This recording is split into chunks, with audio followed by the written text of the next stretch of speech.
Hello, beautiful people, my becomers. I hope everybody's doing great today. Y'all, this topic is so needed. But first, let me introduce myself because my mama taught me some manners, right? I'm Coach Tracy. I am a mindset mastery and empowerment coach for Black women and I support them in their healing from trauma, whether it's generational trauma, relationship trauma, childhood trauma, pretty much any type of traumas, because my goal is to give them freedom and permission so that they can truly accept and embrace their authentic selves, because it's so important for them to be able to ignite or reignite their purpose and reclaim their worth. So tonight's topic is deep. Okay. And before we get started, I really want to just put this out here. Some of this information could be triggering. So please govern yourself accordingly. Okay. So before we get started, also, let me know where you are coming in from. Shout out your city, shout out your states, shout out your country. I can't talk. Y'all, I have been working all day, pretty much nonstop since about 9 o'clock this morning. So I'm exhausted, but I'm going to get this done. If you are in my Facebook group, because I am streaming to Facebook, my page, my YouTube channel, and also I am on Instagram as well. So if you're in my Facebook group, please read the disclaimer about posting your comments. StreamYard does have to have access to your Facebook profile so that you can comment, so I can follow and see your comments. Okay. All right. Well, let's get into this. The mother wound. We love our mamas, right? And sometimes it's really hard to even consider that our mothers have harmed us. And let's just be clear, a lot of times this injury is unknowing because she doesn't even know she has the injury. So let's talk about what exactly is the mother wound. The mother wound is a pain, a severe pain that's passed down from generation to generation to generation. And it includes limiting beliefs from other generations, the dysfunctional coping mechanisms, the maladaptive behaviors, and so forth. And it's rooted in white supremacy, imperial racism, oppression, and of course, patriarchy. So, as you can see, it's very multi layered. And when we're talking about the mother wound for Black women, it's intersectional. When you think about all of the methods, the ways that the mother wound is created. So it's really important because the mother-daughter relationship is such a beautiful, supposed to be a beautiful thing, right? When a woman gets pregnant, the world tells you you're perfect and everything's going to be great and that you're going to nurture this child and that it's just going to be wonderful. But it's not always that way, okay? Not every mother that gives birth is able to truly be emotionally attuned to that child that they give birth to, which is so imperative because the mother, especially with children, male or female, but specifically daughters, our mothers are who we look to show us how we're supposed to show up in this world. They are the ones that we look to for protection, for praise. We need their presence. We need their provision. And if they don't even know that they have a mother wound, it just simply is transferred to you because they're going to raise you and treat you the way that they were raised and treated, more likely than not, correct? So that wound just continues to just fester and go, and it just goes from generation to generation to generation until someone, and hopefully it's us or you, breaks that cycle Okay. Let me give you some ideas of how the mother wound shows up in Black women. Have you ever had the mother? Some of us have had the mother who was the perfect mother, right? She was at all of your games. She was at the PTA meetings. She was just awesome. And everybody was telling you, OMG, you have the best mom. Your mom is the best. However, and she was great. However, on the when at home, you dealt with you could not get anything right. There was constant criticism or judgment. Okay. Maybe it was so very hard for you to get her approval. Anything that you did, you could make straight A's and it just still was not good enough. She provided for you, of course. She provided for you, of course, but it was just this disconnect. You could just never make her happy, correct? Or maybe she wasn't emotionally available to you. For one, my mother was a provider, never had to want for anything. However, what I did want for was that emotional connection, the nurturing part of her, the nurturing part of her. I don't remember ever playing with my mother. My mom, we watched TV together, but it was just this distance that I could never connect with her in that way. And it wasn't that she didn't want to, she didn't know how. My mother is now 74 years old and has grandkids. And it never occurred to my mom that she could go pick up her granddaughter, take her to have ice cream or something to build a connection with her, or just pick up the phone to give her a phone call and love on her. And it's funny because she's, again, a loving woman, loving mother, and will do anything for us and for her grandkids. But that nurturing part wasn't there. Just, we couldn't connect. Now that I'm older, I understand, and we'll get to that part and I'll explain to you what was going on. You may have had a controlling mother. You couldn't go anywhere, couldn't do anything. You better not. You may have had a controlling mother, or you may have been, unfortunately, all of these are awful, of course, to some degree, right? But you may have also had a mother that was neglectful.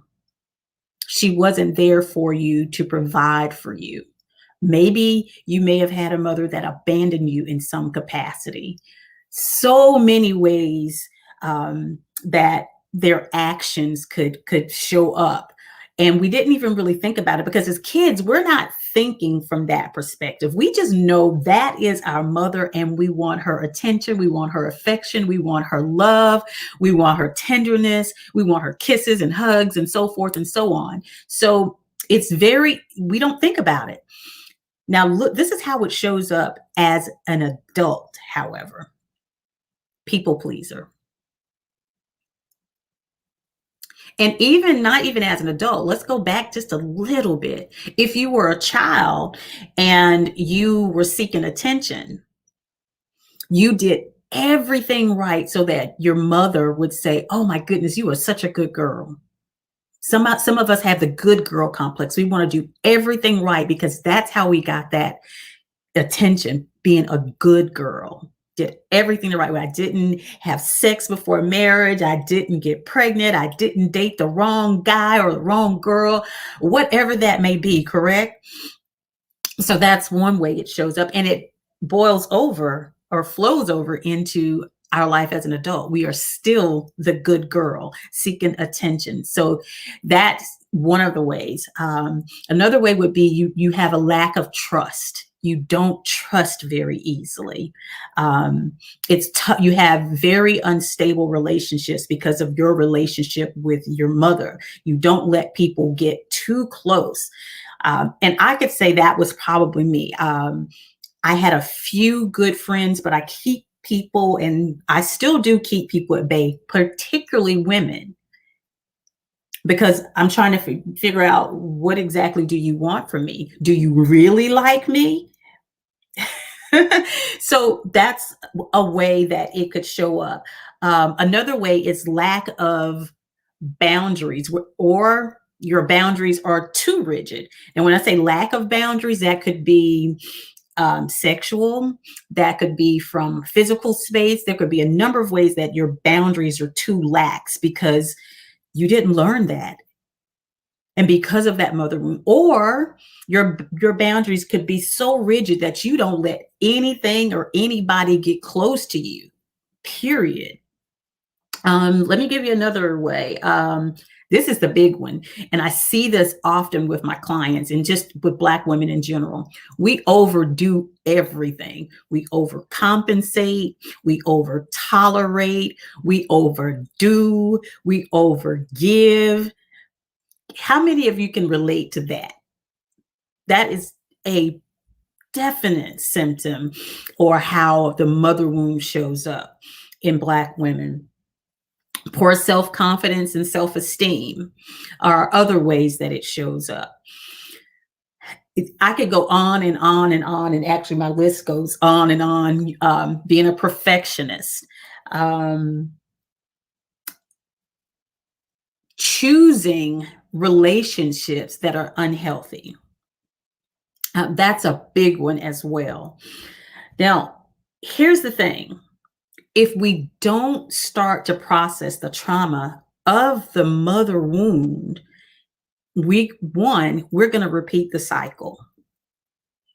Okay. And what we're going to do, and we see it often, what your mother taught you how to raise your kids and how you were raised is what you do with your kids. So if your mother was controlling, if your mother was a perfectionist, if your mother was judgmental and very critical, you may actually see yourself, but not want to admit it, sometimes doing the exact same thing with your own children, or if they're not your children, with your nieces and nephews and so forth and so on. Okay. So it will show up if that wound, if that trauma isn't processed. Okay. I don't like to use this, but here's the other thing that it could show up as, and I don't like to really use this. You could show up as the bully, or as a victim. Either way, one of those two ways, if you do not process that wound. So here's the reason why we don't really talk about the Black mother wound, particularly in our culture. Y'all, we love our mothers, right? You better not say nothing about somebody's mama, and you better not say nothing about your mama. And your family better not hear you say anything about your mama, because it's taboo for us to talk about the wounds, what our mothers may have done or did to us, whether it was knowing or unknowing. Y'all, you will get cut too thin to slice speaking about things like that. And it's unfortunate, because what happens is the cycle continues to be perpetuated and perpetuated because no one is having that conversation when the conversation really needs to be had. As a matter of fact, I was reading an article online a few months ago, and it was 3 generations. I think I posted it in my Facebook group, where 3 generations, mother, daughter, and grandmother, were talking, and you could see how rigid the thinking was of the grandmother, and everything she said, that's just the way it was, that's what we were taught, and that's it. And what's wrong with it? What's wrong with it? That was basically her attitude towards it, because the mindset was fixed. She wasn't trying to hear that things could have been and should have been different for her granddaughter, and even her daughter. And the funny part was, the daughter, who was the second generation, was She was kind of like in the middle. She wanted to see things differently, but she was afraid to go against her mother. And then her daughter was afraid to go against her mother and her grandma, but she wasn't so fearful that she didn't own her voice. So she did speak about it even when they tried to shut her down. So that's, you can see that the cycle was still going, even though the granddaughter was ready to say, this is enough is enough. We need to end that cycle. And the other, we need to be safe in talking about these mother wounds, because without talking about these mother wounds, we cannot heal, process them. We may not completely heal. And when I say heal, I don't mean you're going to get rid of the trauma. You're still going to remember. You're still going to know that you underwent the trauma. It's not just going to just go away like that. You process it. It's still going to be a scar there, but it will be a scar that's healed, or maybe you can cover it up or whatever. But that's what I mean when I say process and healing. Okay. The other side of that is, if we don't address the mother wound and the trauma that we have undergone because of the intergenerational trauma, one, she can't heal. The mother can't heal if she wants to heal. Okay. And second, if we don't address what we did not receive, what we should have received, we continue to keep the mother on a pedestal as if nothing is wrong. And that is so far from the truth. It's not that we want to knock her off of her pedestal, but we do need to hold her accountable and responsible for her actions, whether she knowingly or unknowingly caused the trauma.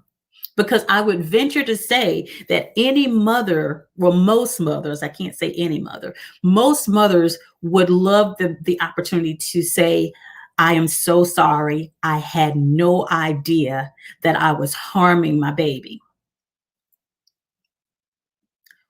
Some would like the opportunity to change, to find a way to bridge that gap, the hurt, the pain that was caused to their beautiful child, the child that they love. Okay. But if you don't even know that there was a wound there, and if you're too afraid to use your voice to have that conversation, it's a disservice to everyone. And we miss a wonderful opportunity to break a generational cycle. Okay.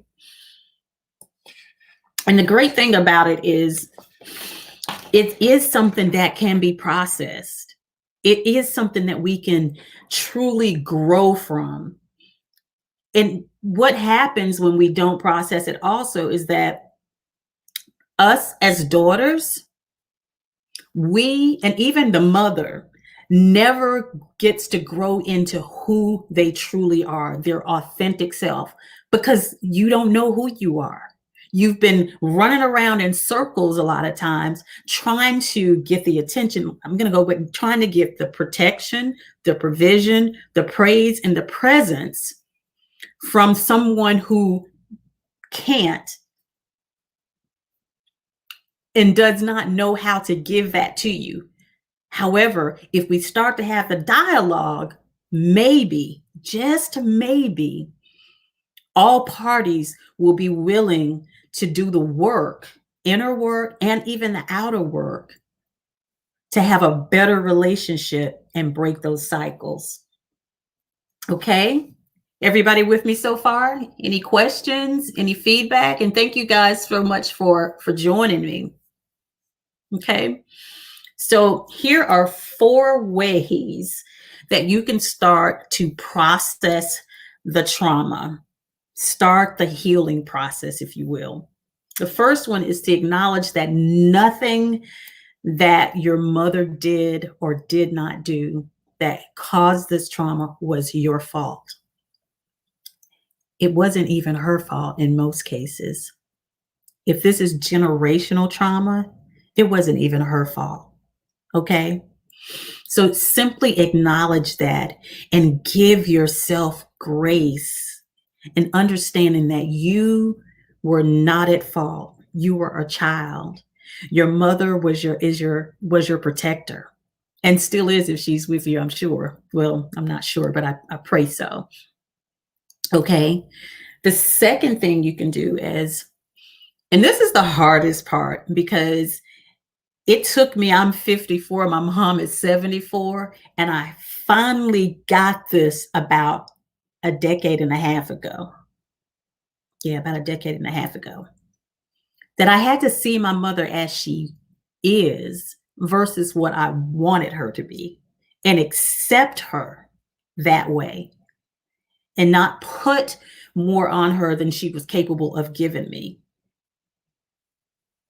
The choice to give me more had to be her choice. I couldn't make that decision for her. We can't make those decisions. We can't change anyone. It's hard enough trying to change ourselves, so we know we can't change anyone else, right? But simply accepting your mother as she is versus what you would like her to be takes a lot of pressure off of you. It removes a lot of anxiety. If you are depressed because you're still living in the past, it will help with your depression to some degree, but it certainly relieves and takes a lot of pressure off of both parties, which is what we need in order for the process of healing to take place. Correct?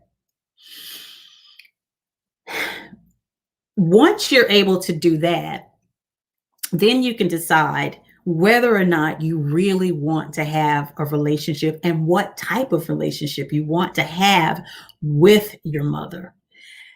Unfortunately, some people choose not to have a relationship with their mother, but here's what I say to that. If you have to be estranged from your parent, your mother, for your own sanity and peace of mind, that is what it's just going to have to be. And that is setting up a very valid, healthy boundary for you so that you can truly heal. Okay. The third thing, which is also a very difficult one, but one that can be done if your heart is right and if you understand the value of this tool, and that is forgiveness. Forgiveness is not for the other person, and it certainly does not excuse what happened, what was done to you, what was not provided for you. But what it does do is it releases a lot of that negative energy that is holding you down. And y'all know negative energy weighs a ton. It releases that baggage. Y'all go through the airport and you have a heavy suitcase and you know how hard it is to push it or even pull it. That's what forgiveness does. It takes the weight off of you. It releases you from the anger, from the bitterness, from this. It's not going to say that you're not going to be sad because you can still be sad, but it releases you. Doesn't let them off the hook for what they did, but it gives you a peace that surpasses understanding. I promise you. Okay. The fourth one is to grieve what you lost because we did lose something, ladies. We lost some stuff. We lost the nurturing mother. We lost the emotionally available mother. We lost a mother that provided for us. We lost a mother that could praise us and love on us and show us how to show up in this world, how to be in this world. We lost, and we deserve the opportunity to truly grieve that loss and feel those emotions, feel the pain, the anger, the frustration. A lot of times we bottle that stuff up inside and we suppress it. And let me tell you, your body can only hold so much. Okay. So please give yourself permission to grieve the loss. of the love that you did not get, the emotional attachment and attunement that you did not get from your mother, if you indeed had a mother wound. And many of us have mother wounds, whether we know it or not, because again, a lot of the mother wound is typically not intentional. It's typically not intentional. Um, Yeah, and the last thing, and this is and I use this a lot with my clients, all of these tools, but I use this one a lot, is write a letter to your mother, but do not send it to your mother. Okay? That let me be clear. You do not need to send this letter to your mother. And in this letter, you can just write to your heart's content about how you felt, how you would have liked to have been treated, what your life could have been like had this happened. Just get it all out. I mean, everything. Say what you would like to say, but really not ready to say just yet. Okay. And you do not, and again, you do not need to mail this.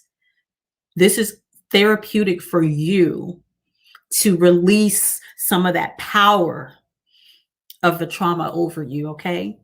It's part of the process of healing. All right. Well, that is all that I have for you about the black women and the mother wound. I hope that this has been helpful. And if you have any questions or any feedback, please let me know. I'll stay on just a few minutes to answer those for you. And yeah, I really hope this has been helpful. Okay. Well, all right. Thank you again for joining me. I really appreciate it. Delisha, thank you so much. She is joining us from my Facebook group from all the way from Phoenix, Arizona. So thank you so for spending your time with me this evening. All right. Let's see. Authentically Shug. Oh, she said she's on Instagram. She said it's supposed to be yet one of the most dynamic of all. Yes, thank you so much for sharing your comments. And Tanny, thank you for joining me as well. Well, all right. You guys, if you found this information to be helpful, please share this. Sharing is caring.